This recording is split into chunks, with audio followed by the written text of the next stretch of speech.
Si tu es dans la vingtaine et que tu souffres de troubles de l'attention, écoute bien cette vidéo, elle va vraiment changer ta vie. Ici, je vais essayer d'assembler tout mon apprentissage autour du développement personnel. Donc on n'est pas là pour soigner le TDAH, mais juste essayer de réfléchir au niveau de son mindset, d'essayer de changer. Et c'est des conseils que je te donne parce que je me les applique. J'ai lu énormément de choses sur le développement personnel. Il y a beaucoup de choses qui ne sont absolument pas adaptées au TDAH. J'ai essayé de te garder la crème de la crème. Donc on a 7 conseils et en fin de vidéo, un bonus parce qu'il fallait quand même que j'en parle. C'est parti. Premier conseil, ne t'enferme pas dans les conseils du dev perso. Pourquoi est-ce que je dis ça? Parce que j'ai cherché très longtemps dans ma vie quelles étaient mes problématiques. Donc je me suis renseigné à l'aide du dev perso, j'ai lu des bouquins sur l'organisation, la planification, sur la dopamine, essayer de régler mes problématiques. Mais à ce moment-là, je ne savais pas que j'étais TDAH en fait. Et j'ai essayé de mettre en place des choses qui n'étaient pas du tout adaptées à moi, à mon cas de figure. À l'âge de 29 ans, c'est-à-dire il y a 3 ans quand je fais cette vidéo, je réalise des tests, un diagnostic, j'apprends que je suis TDAH. En fait, les 10 années précédentes, alors que je faisais du dev perso en vain d'une certaine manière, dans le vide, hein, concrètement, il faut qu'on se le dise, je le faisais dans le vide. La seule chose que je cherchais, c'était cette réponse. Quelles sont mes problématiques? Ok, je suis TDAH, j'ai bien des problématiques d'organisation, de planification et au niveau dopaminergique. Aujourd'hui, je le sais, je me sens beaucoup mieux. Je ne fais plus que chercher des solutions au sein du dev perso car elles ne répondront pas à tous mes problèmes. J'ai plein de choses à partager sur la chaîne. Si ça t'intéresse, n'hésite pas à t'abonner. Je partagerai d'autres vidéos. Et j'ajouterai par rapport au dev perso, dedans, forcément, il y a du bon et il y a du mauvais. Et du coup, c'est le mauvais que j'aimerais que tu ne prennes pas en compte aujourd'hui dans ta vingtaine parce qu'elle va te poser préjudice sur la suite. À la recherche de performance, à la recherche de productivité, à la recherche de choses que, faut être honnête entre nous, peut-être que tu n'atteindras jamais et ce n'est pas grave. Le but du jeu, c'est pas d'être plus productif et d'être millionnaire. Le but du jeu, c'est juste d'être déjà bien dans ses baskets. Et lorsqu'on est bien dans ses baskets, on peut aborder la vie d'une manière bien différente et derrière, les résultats seront tout aussi bons parce que ce seront des objectifs, on va dire, beaucoup plus concrets, pas simplement nous enlever l'épine du pied. Bref, je passe les détails là-dessus, on passe tout de suite au deuxième point. Le deuxième point, qu'est-ce que c'est? Aujourd'hui, c'est toi qui écris ton avenir. Je ne dis pas que tu iras sur Mars. Hein. C'est un petit peu ce que je viens de dire dans le premier point. C'est pas parce que tu t'écris un objectif aujourd'hui que tu vas forcément le réaliser plus tard. Mais c'est toi qui écris ton avenir. Donc si tu dis, je vais aller sur la Lune, je vais aller sur Mars, peut-être que l'objectif il est trop ambitieux par rapport à ce qui est possible de réaliser. Je ne veux pas te couper les ailes, forcément, mais on voit beaucoup de choses sur Internet, les millionnaires, les milliardaires, les Lamborghini et compagnie. Je ne dis pas qu'il ne faut pas en rêver, mais il y aura peut-être que 0,01% de la population qui auront accès. Donc, aie des objectifs qui soient plus cohérents avec toi-même, d'une certaine manière. Et par rapport à ça, plus ils sont adaptés à ton profil, à ton cas de figure, note que tu es TDAH, plus ce sera simple de les réaliser. L'objectif, ce n'est pas d'avoir des gros objectifs, de jamais les atteindre, de s'auto-dégoûter et donc d'abandonner chaque nouveau projet qu'on réalise, mais d'essayer de se donner des targets qui sont atteignables, réalisables. J'en parle dans d'autres vidéos, je ne vais pas m'étendre là-dessus. Et une fois qu'on a justement des objectifs qui sont beaucoup plus cohérents, c'est beaucoup plus simple de se lancer dans les tâches, de travailler, d'éviter de procrastiner, de rester organisé, de bien planifier et ainsi de suite. Mais je ne vais pas m'étendre là-dessus. Aujourd'hui, par rapport à ce deuxième point, les pages sont encore blanches. Donc si tu n'as jamais rien écrit, tu ne t'es jamais fixé d'objectif, c'est peut-être aussi le moment de commencer. Sans justement voir des choses beaucoup trop grandes. Simplement, qu'est-ce que j'aimerais faire demain? Est-ce que demain j'aimerais aller voir des amis, faire, je sais pas, foot avec des potes, peut-être travailler sur une idée de business? Peu importe en fait. Ce qui compte, c'est que ça vienne de toi, au plus profond de toi-même, mais pas de ce que quelqu'un t'a éventuellement dit, un influenceur sur Internet ou peu importe. Et moi, je ne suis pas là pour te dire ce que tu dois faire. Ça doit venir du plus profond de toi-même. Troisième point, on surestime ce que l'on peut faire en un an. Et souvent, on sous-estime ce que l'on peut faire sur 10. Par rapport à cette notion d'objectif. C'est sûr que se dire j'aimerais aller sur Mars, je me mets à travailler sur fabriquer une fusée par exemple. Putain, mais en fait, le travail il est colossal. Si je dois y arriver avant la fin de l'année, ça va être dur. Par contre, si je me dis que c'est dans 10 ans, d'ici 10 ans, qu'est-ce qu'il faut que je fasse? Allez, passer une formation pour être astronome, 3 ans, je ne sais pas. Les 3 années suivantes, bosser sur la modélisation de ma fusée. Et les 3 dernières années, lever des fonds pour pouvoir construire le projet. Je dis n'importe quoi, tu vois, je suis resté sur l'exemple de la fusée en plus. On surestime ce que l'on peut faire en un an. On se met des montagnes et des charges de travail parce qu'on n'a pas une vision assez long terme. Notamment chez TDH, parce qu'on a du mal à planifier sa vie, tout simplement. Et donc, essayons de découper l'objectif en plus petites parties et de mettre ce dernier checkpoint, le dernier objectif qu'on veut atteindre plus tard. Et c'est pas grave, on a le temps en fait. Si aujourd'hui tu es dans ta vingtaine, c'est pour ça que je fais cette vidéo, pour toi. Tu as le temps. C'est pas parce que à 30 ans tu n'as pas atteint tous tes objectifs que ta vie est finie. Au contraire, tu as toute la vie devant toi. La plupart des mecs qui ont construit des grosses entreprises, ils avaient déjà fait 1 ou 2 travails salariés, peut-être déjà fait 1, 2, 3 business, et c'est à 50 ans qu'ils ont réussi, pas avant. Et les quelques-uns qui ont eu la chance de réussir avant, comme je viens de le dire, ils ont certainement eu un facteur chance. Bien sûr qu'ils avaient des qualités, mais un énorme facteur chance. Si je continue avec le point numéro 4, chaque prise de décision, lors de chaque prise de décision, tu as toujours 2 choix. Il y a un choix facile et un choix difficile. Peu importe ce que tu as envie de faire. À toi aujourd'hui, si tu le souhaites, si tu souhaites avoir une vie différente, à toi aujourd'hui de te dire, porte-toi sur le choix difficile. Je vais prendre un exemple tout bête. Moi aujourd'hui, je suis propriétaire d'un appartement, de 2 appartements, mais on s'en fiche du deuxième. L'un des 2 appartements, je réside dedans, c'est ma résidence principale. J'ai décidé de prendre 2 colocataires. J'aurais pu décider de vivre tout seul. C'était le choix facile. Acheter mon appartement, vivre tout seul. Le choix plus dur, prendre 2 personnes et vivre avec eux. Apprendre à vivre en collectivité par exemple. Et ils m'apportent des loyers qui me permettent d'aider à financer le bien. Et beaucoup de gens me disent « Alain, moi je préfère être tout seul ». Si tu veux, tu vas compter tes sous à la fin du mois par exemple. Moi, j'ai décidé de vivre avec des gens.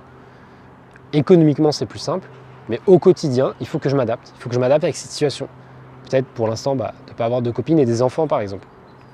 C'est un exemple tout bête, mais ça te permet de te donner des perspectives.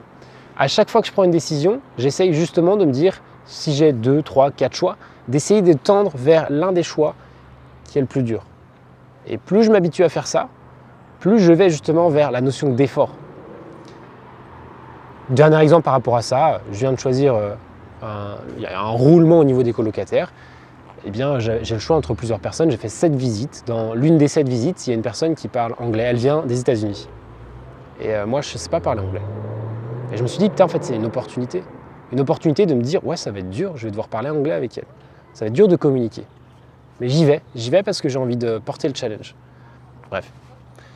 L'idée, c'est pas de parler moins dans cette vidéo, mais c'est de te donner des exemples, de te donner, tu vois, des exemples simples. Hein. J'ai pas dit d'être millionnaire.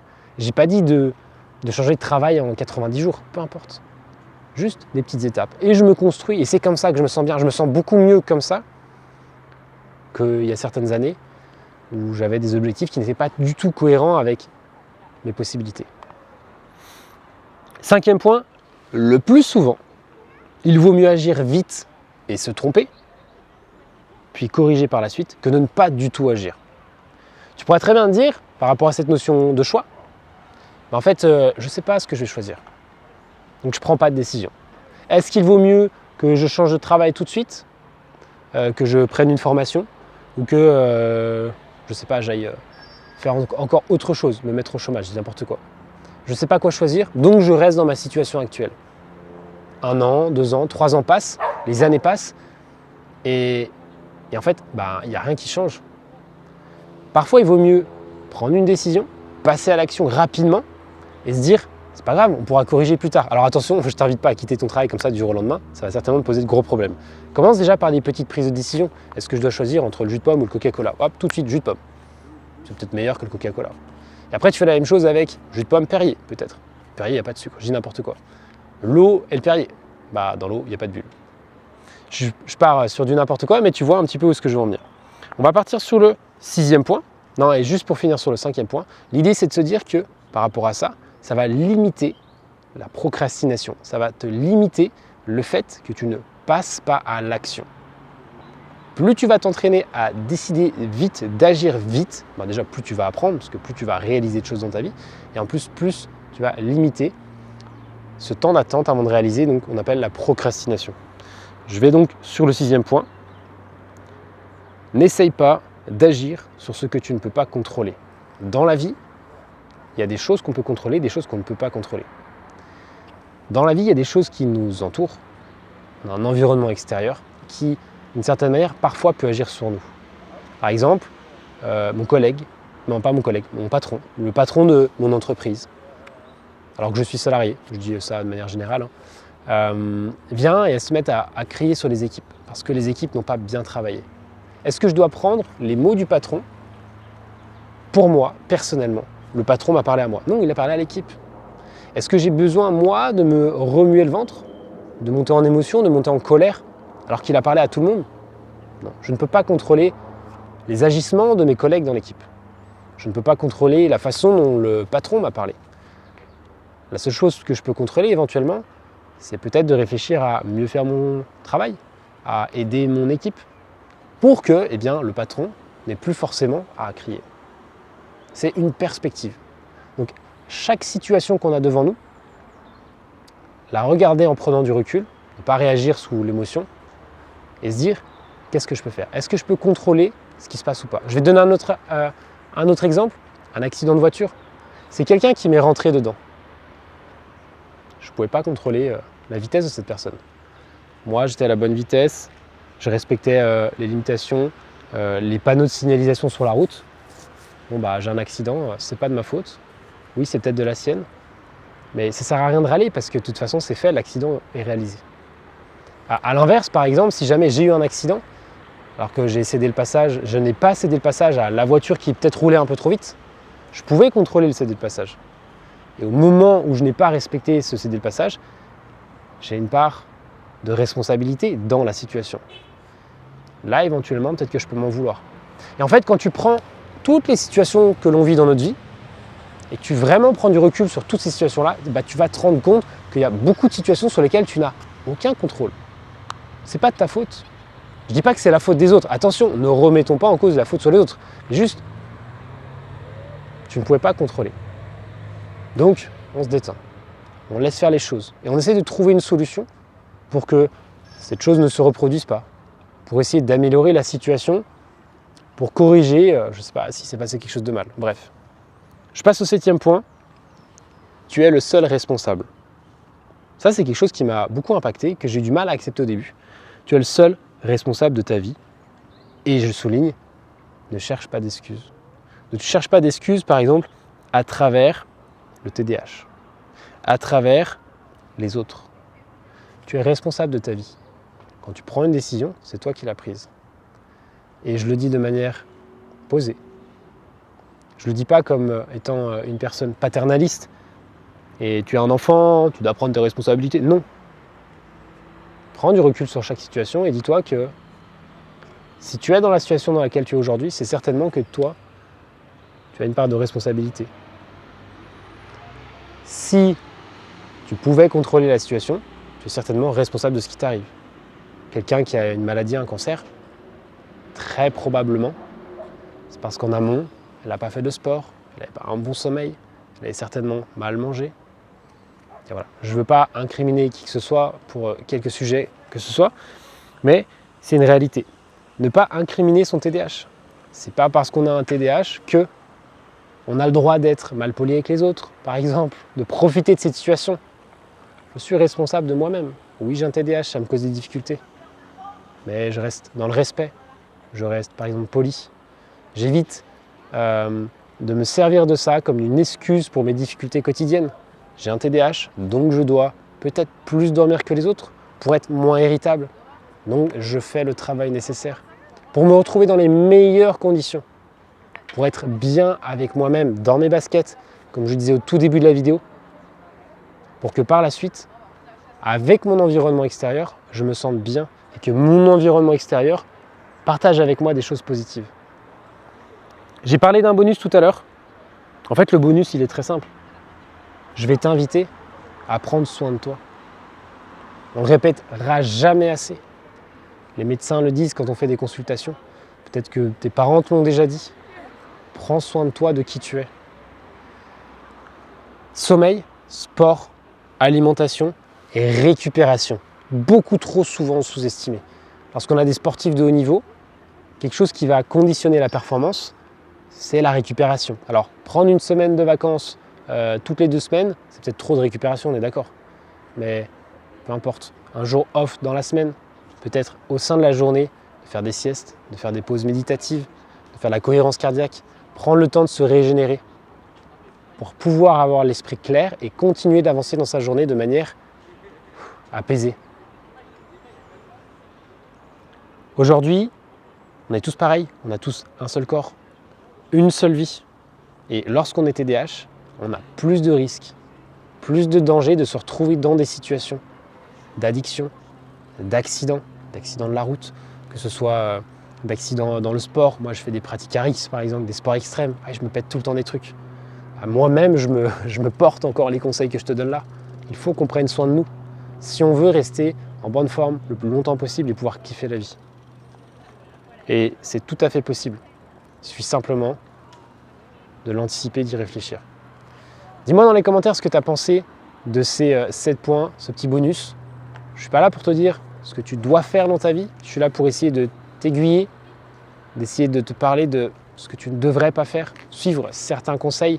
Je sais pas, des incantations le matin en se levant en se disant « je vais devenir millionnaire, ma vie va changer » et je ne sais pas quoi qui ne fonctionne pas.